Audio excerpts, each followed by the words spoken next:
KSS study point में आपका पुनः स्वागत है। अभी तक हम संधि के 2 वीडियो डाल चुके हैं, उसको आप लोग ध्यान से देखिएगा। और अब संधि का जो अंतिम पार्ट है, जो स्वर संधि है, उसको मैं आपको बता रहा हूं। तो हम बात करेंगे स्वर संधि का।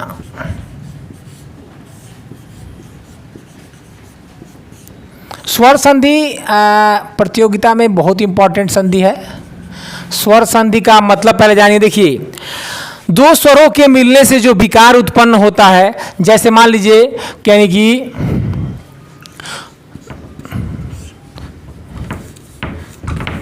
कहेंगे एक स्वर है, मान लीजिए अ, और एक स्वर है ई। यदि अ और ई को हम मिलाते हैं, इनके मिलने से, संधि होने से विकार, विकार का मतलब होता है, बता चुके हैं, परिवर्तन। क्या होता है? परिवर्तन। बात करेंगे ना, विकार का मतलब होता है परिवर्तन, ठीक ना। तो अगर बात करेंगे परिवर्तन का, तो यानी 2 स्वरों के मिलने से जो परिवर्तन होता है, उसे ही हम क्या कहते हैं? स्वर संधि कहेंगे। उदाहरण के लिए से यदि अ ई के साथ मिले तो ए बनता है, और ए एक परिवर्तित रूप है ना स्वर का, इसीलिए ये एक संधि हो गया। अ का उच्चारण स्थान जो है, अ का उच्चारण स्थान जो है वो कंठ है, और ई का उच्चारण स्थान है वो तालव्य है। तो देखिए, कंठ और तालव्य के मिलने से जो ए बना, उसे हम कंठ तालव्य कहते हैं। यानी ए का उच्चारण स्थान कंठ तालव्य है। तो एग्जाम में भी पूछता है कि ए का उच्चारण स्थान क्या है, तो आप क्या बताएंगे?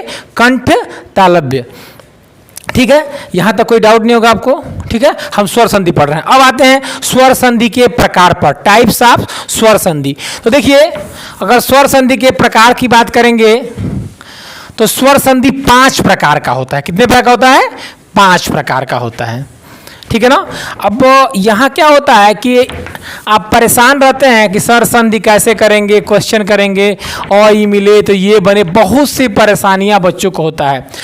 पिछला वीडियो आप मैंने देखिए, जैसे अभी आपको हमारे मैथ्स के सर पढ़ाएंगे, अर्जुन यादव जी, वो मैथ्स के अच्छे हैं और उनका कॉन्सेप्ट देखिए, बहुत ही बढ़िया तरीके से टॉपिक को समझाते हैं। क्लास लीजिएगा, उनका शुरुआत कराएंगे हम। जैसे कि कोई मैथ पढ़िएगा, आप देखेंगे उनसे कि कैसे शुरुआती रूप से गणना कैसे किया जाता है, गणना के रूप में घन का क्या महत्व है, घनमूल क्या होता है, वर्गमूल क्या होता है, ये सारे टॉपिक मैं डलवाऊंगा। इससे ये होगा कि आप लोग का जो बेसिक होगा वो सही होगा। देखिए, ऐसा नहीं है कि हवा ये एक दिन की तैयारी नहीं होती है, तैयारी के लिए कुछ समय चाहिए। तो आप पूरा मेरा साथ दीजिए, हम आपके साथ हैं।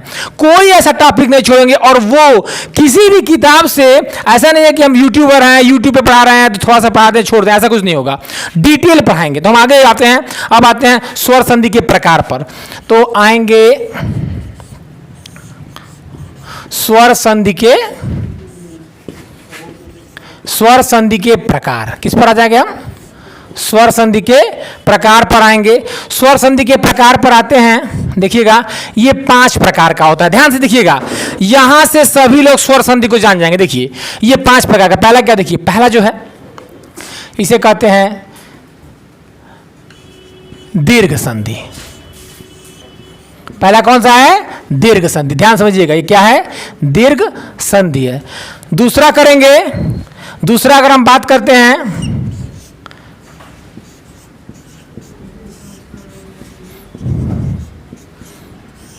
गुण संधि। क्या है? गुण संधि। तीसरा हम बात करते हैं, देखिए, यण संधि। आगे बात करेंगे चौथा, वृद्धि संधि। और 5वां जो होता है उसे हम कहते हैं अयादि संधि। अयादि संधि। तो अयादि संधि के आधार पर हम बात कर रहे हैं। देखिए, ये 5 प्रकार हैं जिनके आधार पर हम उसको देख सकते हैं। तो याद करिए, संधि हम पढ़ रहे हैं, ध्यान दीजिएगा। संधि की बात करते हैं, दीर्घ संधि, गुण संधि, यण संधि, वृद्धि संधि, अयादि संधि। ये संधि के 5 प्रकार हो गए। ठीक है, अब देखिए, समझिए दीर्घ संधि में क्या होता है, इसको समझिए। हर संधि बहुत आसान है। देखिए, तरीका की बात करेंगे,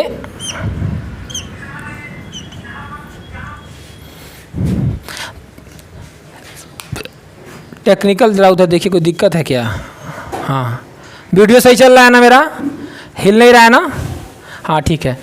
तो अगर यहाँ बात करेंगे, ध्यान दीजिएगा, दीर्घ संधि की बात करेंगे। देखिए समान स्वर अ है मान लीजिए, और इस अ या आ ये एक परिवार के होते हैं, अ या, ठीक है ना। यहाँ बात करेंगे, यदि इनको हम अ या आ से मिलाए तो ये क्या होता है? आ बनता है, और आ की मात्रा ये होती है। दीर्घ संधि में हमें आ की मात्रा दिखाई पड़ती है, यहां पर हम इसको इरेज करते हैं। दीर्घ संधि में हम क्या करते हैं, यहां पर हमको ये मात्रा दिखाई पड़ती है। फिर आप देखिएगा, जैसे और देखेंगे, ई है और इस ई के साथ अगर ये ई मिलता है, मान लीजिए एक बड़ी है, कोई भी ई एक मिल जाए, छोटी या बड़ी से कोई आपस में मिले, तो यहाँ पर आपका ये क्या बनेगा? ध्यान दीजिएगा, यहाँ पर ये बड़ी ई बनेगी। क्या बनेगी? बड़ी। बड़ी की मात्रा ये होती है, यानी ये बड़ी बन गया। तो देखिए जब हम शब्द देख रहे हैं, जैसे उदाहरण के रूप में ऐसे ही मान लीजिए ऊ है, और ऊ के साथ हम किसको देखते हैं? एक और ऊ है, बड़ा ऊ है।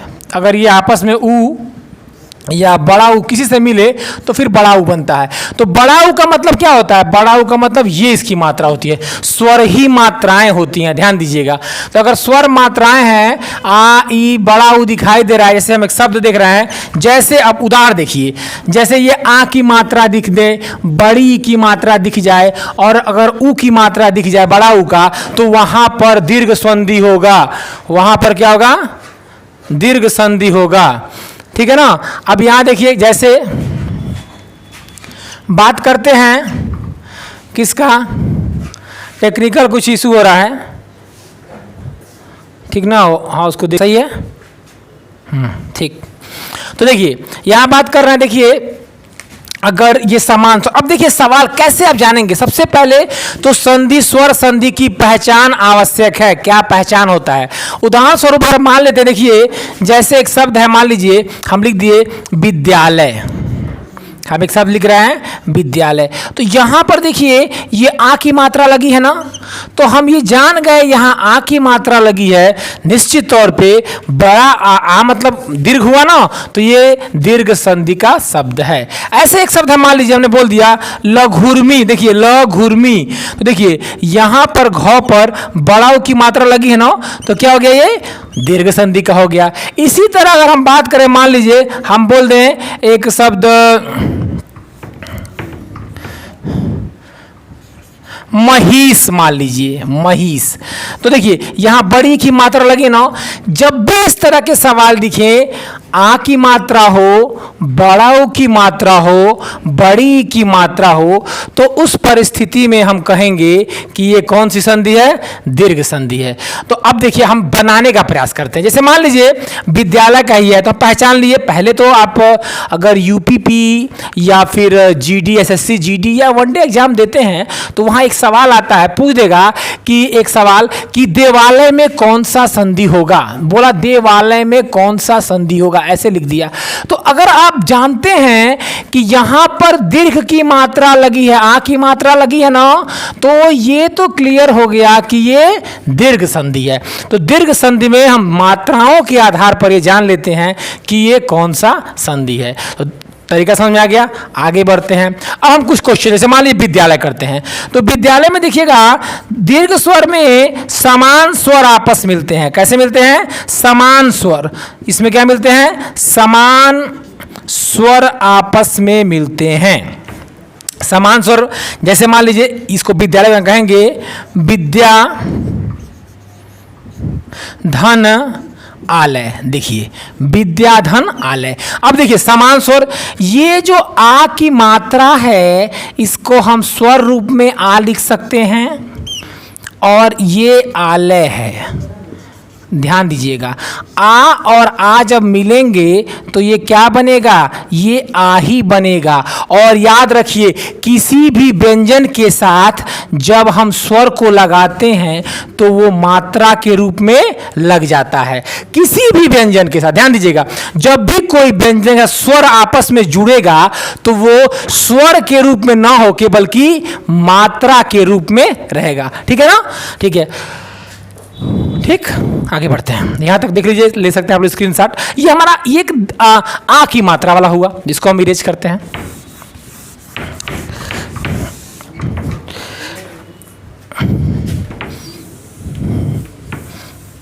अब देखिए इसके बाद का पोर्शन,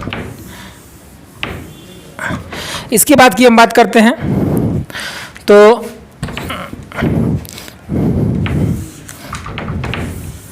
दूसरा देखिए, अब इसी में देख में जो हमने ई की मात्रा बताया, जैसे मान लीजिए एक शब्द है गिरीश,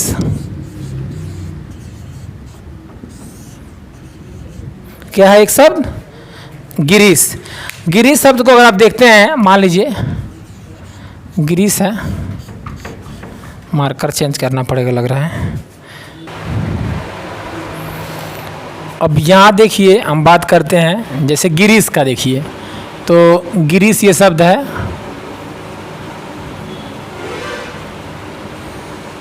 गिरीश की बात करेंगे। अगर गिरीश की बात करते हैं, गिरीश की बात करें, ध्यान दीजिएगा, देखिए तो यहाँ पर हमने क्या लिखा, देखिए गिर लिखा एक शब्द। अच्छा, जब यहाँ बड़ी की मात्रा हम पहचान लिए हैं, अब यहाँ देखना है कि यहाँ एक शब्द बनता है, समान स्वर मिलने चाहिए। तो अगर हम गिरी है, यहाँ पर हम गिरी लिखे और यहाँ पर ईस, हमेशा देखिए तालव्य स के साथ अधिकांशतः बड़ी ई ही लगता है, तालव्य स के साथ बड़ी ई लगता है। तो देखिए री, गिरी धन ईस, अब ये री इस ई से मिला, ये ई की मात्रा जो है ये, क्योंकि हम बताएं स्वर जब व्यंजन के साथ लगता है तो वो मात्रा बन जाता है।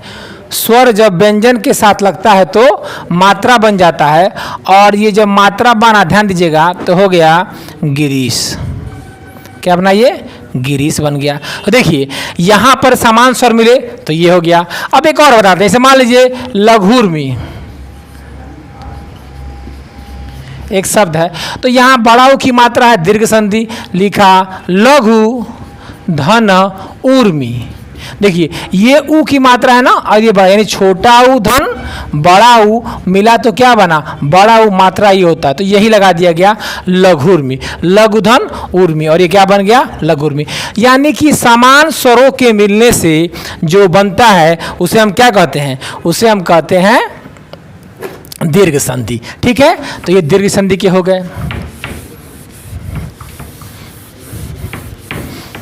आगे हम बात करते हैं, देखिए दीर्घ संधि के बाद, अच्छा इसमें एक और होता है, जैसे मान लीजिए री और री मिले तो री धन री मिलता है तो वहां भी ये री ही बनता है, समान स्वर मिल रहा है।